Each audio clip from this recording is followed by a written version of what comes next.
Hello दोस्तों, आपकी मांग के अनुसार मैं लेकर आया हूँ इंटरमीडिएट का इंग्लिश का एक्सप्लेनेशन जो आपके एग्ज़ाम में आने के अधिकांश संभावना है। और मैं आपको सबसे पहले प्रोज के बारे में बताऊंगा कि आखिर प्रोज में एक्सप्लेनेशन कैसे किया जाता है, जो आपके बोर्ड एग्ज़ाम में पूछा जाता है। तो मैं प्रोज के पहले बताऊंगा। जैसे पहला पार्ट है a girl with a basket और written by William C Douglas. इसके बारे में मैं बताऊंगा कि इसका मैं कुछ लाइंस लिया हूँ, इसको मैं आपको बताऊंगा कि इसका एक्सप्लेनेशन कैसे किया जाएगा। तो एक्सप्लेनेशन करने के लिए हमें सबसे पहले क्या करना चाहिए कि जो भी पैसेज दिया हो उसको ध्यान से पढ़ना चाहिए, कई बार पढ़ना चाहिए। उसके बाद तब इसका रेफरेंस, कॉन्टेक्स्ट और एक्सप्लेनेशन करना चाहिए। यूपी बोर्ड में 12th में जो पूछता है वो रेफरेंस कॉन्टेक्स्ट उसके बाद एक्सप्लेनेशन पूछता है। तो सबसे पहले हम इस पैसेज को देख लेते हैं कि पैसेज आखिर कहता क्या है। पैसेज में लिखी गई बातों को ध्यान से पढ़ते हैं, कई बार पढ़ते हैं, कम से कम 3-4 बार पढ़ते हैं और ये ध्यान लगाते हैं कि ये किस पार्ट से लिया गया है और इसके लेखक कौन हैं। ये बात हमें ध्यान देना पड़ेगा तभी, क्योंकि किसी भी पैसेज का एक्सप्लेनेशन करने के लिए रेफरेंस, कॉन्टेक्स्ट और एक्सप्लेनेशन किया जाता है।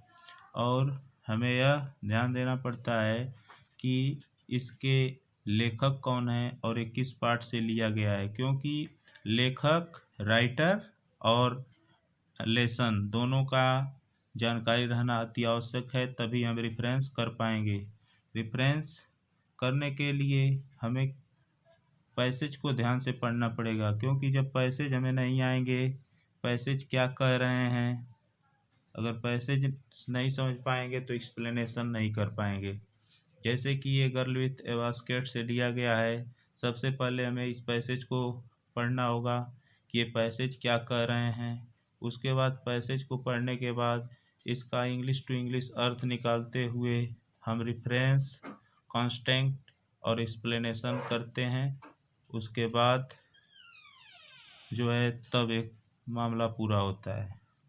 तो पैसेज आपने देख लिया। The village we passed had walls made of mud mixed with water and cow dung. Their baked roofs were thatched bundles of grass tied of bamboo poles stretched across the rafters. That day, the pumpkin vines that grew over the when the bamboo bloom trailing streak of yellow over drought wall। अर्थात सबसे पहले इसे हमें passage को पढ़ना होगा, उसके बाद तब रेफरेंस का मतलब जैसे इसका हिंदी होता है संदर्भ। तो संदर्भ में सिर्फ हम यही लिखते हैं कि ये किस पार्ट से लिया गया है और उसके लेखक कौन है। जैसे this lines have been taken from the lesson a girl with a basket written by William C Douglas. यानी ये किस पार्ट से लिया गया है। पाठ का नाम a girl with a basket है, written by William C Douglas.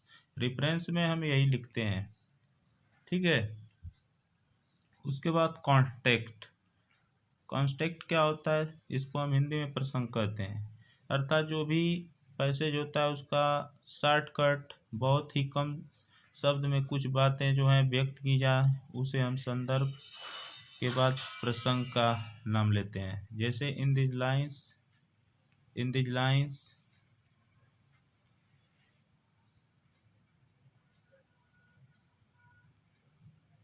जैसे दिया गया है, in the lines the author was traveling from Delhi to Bareilly by train. On the way he saw many things from the railway carriage। ठीक ना। अर्थात लेखक जो है यात्रा कर रहा था दिल्ली से बरेली के लिए, और किससे, ट्रेन से। अर्थात उस पैसेज में सिर्फ इन्हीं बातों का उल्लेख किए जाने के कारण सिर्फ इतना ही लिखा गया है। अब उसके बाद हम देखते हैं explanation. When the author was traveling in a train to Bareilly The writers saw the house of the village on the both the side of the railway track. The walls of the houses in the village were made of mud mixed with cow dung and water. The roof of the houses had were made of grass and bamboo poles. The creepers had ripe pumpkin hanging on the downside.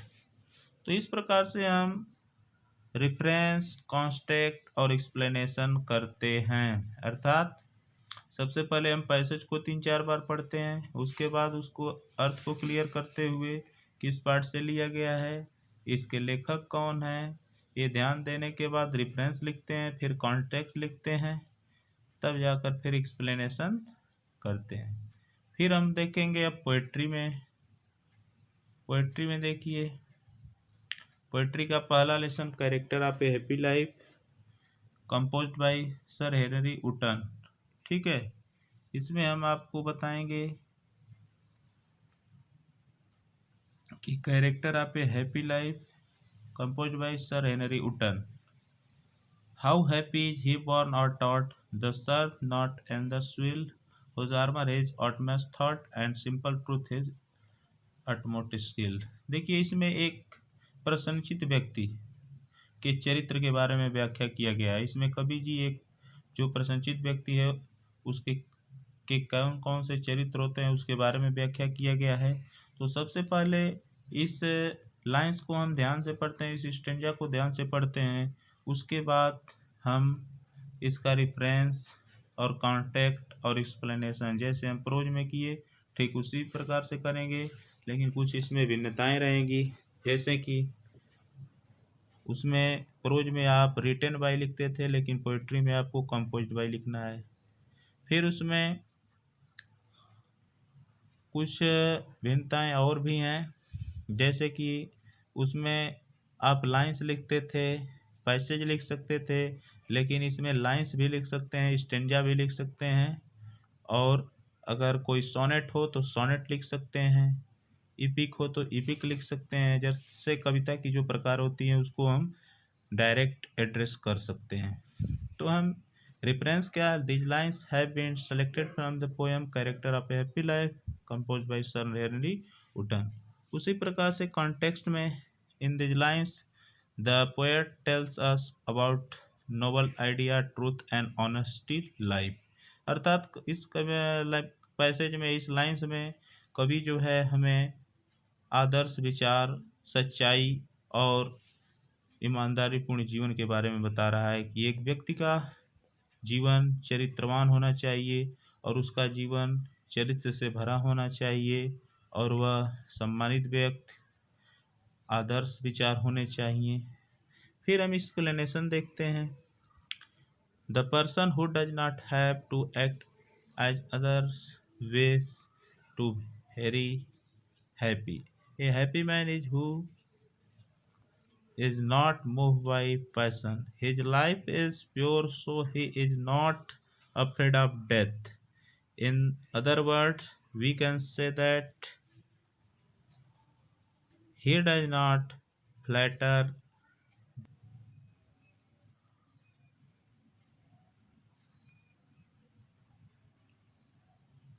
तो फिर हम poetry में देखेंगे कि poetry का explanation कैसे करते हैं। जैसे मान लीजिए पोइट्री का फर्स्ट चैप्टर है character of a happy life और composed by sir Henry Wotton. तो सबसे पहले हम इस पोइट्री के लाइंस को भी हम ध्यान से 3-4 बार पढ़ते हैं, ध्यान से 3-4 बार पढ़ते हैं, उसके बाद इसका अर्थ निकालते हैं कि इसका अर्थ क्या निकल रहा है। तो how happy is he born or taught, that's are not endless will, whose armor is honest thought and simple truth is utmost skill।